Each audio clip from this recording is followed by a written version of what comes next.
Greetings, Torah scholars! What happens when Jews return to the land of Israel after centuries away? Suddenly, ancient halachic discussions become real one. How should a Jewish farmer observe the Shemittah, the sabbatical year? How should one separate the Terumot, the priestly dues, and the masrot, the tithe in the crops in the land of Israel? Suddenly, after centuries, halachic questions and discussions that were written in Jewish text in a theoretical fashion become real issues to address. But who would answer these questions? Who would guide the pioneers rebuilding Jewish life in the land of Israel in the 19th century? And could a Zionist movement exist not as a political movement, not in political lobbying, in diplomacy, negotiation, but merely as an organization, as a movement that puts the effort for practical Jewish life in the homeland, in the Jewish homeland? Could that exist? To understand this, join me today to understand the story of Chovevei Zion. Again, welcome back. This is Advanced Judaism for Beginners. My name is Ashi, and we're continuing on the topic of mitzvot Yeshuv Haaretz, the mitzvah of settling the land of Eretz Israel. So far, in these videos, we discussed the position of the religious anti-Zionist, and in the last videos of that position, we discussed Rabbi Joel Teitelbaum of Satmar. In the last video, I gave an overview of the history in the Jewish land between the Bar Kokhba revolt of the 2nd century through the movement of the 19th century that we'll be discussing today. Chovevei Zion, a movement in the 19th century. So, Chovevei Zion, it's a very mixed bag of Jewish leaders from very diverse background and position, religiously speaking. Very diverse.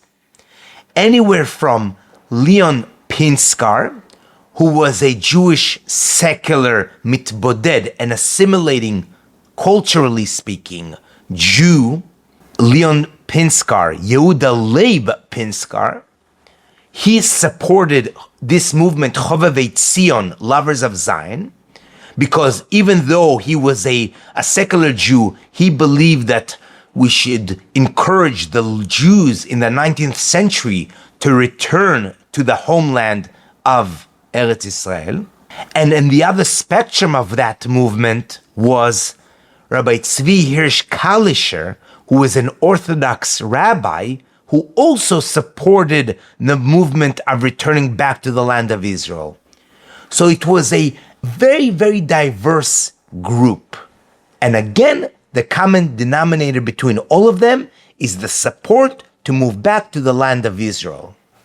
And of course, there were Jewish leaders who did not support this movement, and also all the way from the right to the left, meaning anywhere from Orthodox Jews to very secular Jews.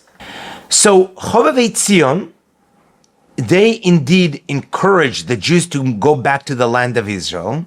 And as we discussed in the previous video, whenever throughout history there was a movement that seek Jews to return back to the Holy Land, and as we saw, there were several of them, as we saw in the last video.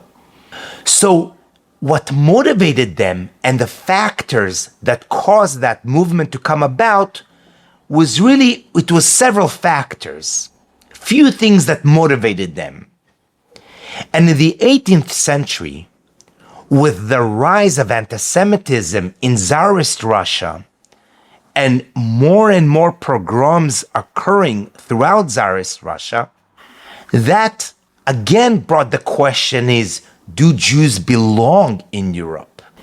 And with that, and again with also a spiritual and a religious motive factor, to return back to the Holy Land And indeed, this was something that Jews aspired for throughout history. So that again, in the 19th century, brought about the movement of Chovevei Zion. Now, another idea that when I was doing the research really came about, and we need to consider that, is when we speak about the Zionist movement, a modern Zionist movement, we think right away about the State of Israel, the Zionist Congress, Theodor, Herzl. But what's interesting is that there's two types of Zionism. And actually there's more than that, but there's two main ones. There's what's called in Hebrew Tzionut Ma'asit, a practical Zionism. And then there is Tzionut Medinit, a political Zionism. So again, there's practical Zionism and political Zionism. Practical Zionism would mainly emphasize on the idea that Jews should just move back to the land of Israel and in a very practical way, just rebuild the land, purchase land, rebuild agriculture, rebuild settlements. There would not be focus on political aspects. So political aspects, which came later on in political Zionism, would be political lobbying, getting recognition by other countries, negotiating with other countries. And this came and mainly was pioneered by Theodor Herzl later on in the very beginning of the 20th century. So again, when we're speaking about Chovevei Zion, we're talking about Tzionut Ma'asit, practical Zionism. There were doers, and they were just about go back to the land of Israel. They did not seek any political recognition, any other countries to recognize them. They did not seek any of that. They were just about moving back to the land of Israel, purchasing land, etc. So again, when we speak about Chovevei Zion, we're speaking about practical Zionism. And I think that this is my thought, is that that's how it was enabled to bring such a mixed bag, such a mixed Jewish leaders to support a common cause, because they were not discussing any ideologies and politics. They were just about rebuilding the land. Later on, when political Zionism emerged, and again, mainly pioneered with Theodor Herzl, and really was established in the first Zionist Congress in 1897. So by then, really, Chovevei Zion were, the voice of Chovevei Zion was mostly diminished, which is, there was no longer Zionism that was just about the action. Then it moved to the political Zionism.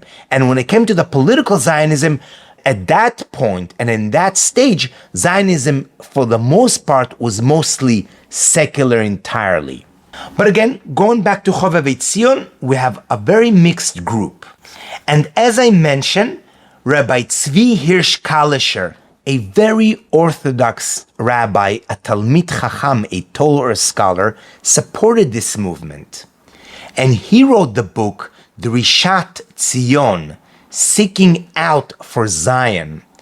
And this, the name came from the idea, from the verse. There's a verse that's in the prophets, in Yirmiyahu, that says, Zion en doreshla, Zion, there's no one seeking out for it. So Rabbi Zvi Hirsch Kalischer wrote his book, Doresh Zion. I am actually seeking out to Zion. We have today those that are seeking out to Zion. And in that book, he actually wrote 3 parts to it. One part speaks about the idea of redemption, the process of redemption. And what we're going to see in the upcoming videos is that there's a central fundamental principle among all Orthodox Jews is for redemption, the belief in redemption, the belief in Messianic days. But what's unique to religious Zionists is that process, it's going to be more of a natural phenomenon, meaning when Jews, it's going to be more of a human effort, a Jewish effort of Jews actually physically returning back to the land of Israel and rebuilding Jerusalem, as opposed to other point of view within Orthodox Judaism, which is that the redemption will come more in a miraculous fashion, more as a supernatural fashion of a great inspiration of tshuva, a great messianic inspiration. So what we're going to see in the upcoming weeks is that religious Zionism very much believe that the process of redemption messianic, it's a more of a human effort, a Jewish effort phenomenon. And that is the first part that Rabbi Zvi Hirsch Kalischer writes in his book, Drishat Zion. The second part of Rabbi Zvi Hirsch Kalischer's Sefer writes about the virtue, Ma'alat Eretz Yisrael, how special the land of Israel. And the third part, which probably is the most controversial one, is about fully returning the avodat akorbanot, the sacrifices, worship that was in Temple Mount, to fully restore that avodat akorbanot. Rabbi Zvi Hirsch Kalischer makes the argument that Jews are able and must reinstitute the avodat akorbanot, the worship of sacrifices that existed in the first and second temple. And even before that, during the tabernacle time, Jews should re-establish that now, in his time, in the land of Israel. Now, I do want to say to that part of starting to reinstate certain elements of the Avodat HaMikdash and Avodat HaKorbanot, that's very controversial, even within religious Zionists, even within many rabbis who supported the Jews to return back to the land of Israel.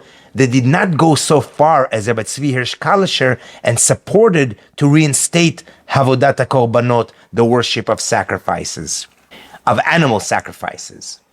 But anyway, this is very much the Sefer Drishat Zion, and this is a good example of it. Rabbi Zvi Hirsch Kalischer, who is a rabbi who is part of this 19th century movement of Chovevei Zion. And again, like I mentioned, that group supported Jews to move to the land of Israel. And indeed, there was some waves of migration to the land of Israel during that time. But eventually, Chovevei Zion, essentially, their influence was greatly diminished as political Zionism came about. So this was a summary for today's topic. Again, we're moving to religious Zionism, Chovevei Zion, and there we speak about how it was really a mix of Jewish leaders, and we specifically spoke about Rabbi Zvi Hirsch Kalischer, who wrote the Sefer Drishat Zion, which is the book, a Sefer that argued for the Jews to return to the land of Israel. And so much so that he actually supported reinstating some elements of the Avodat of Beit HaMikdash. In the upcoming weeks, we're going to further explore this topic. Thank you for joining.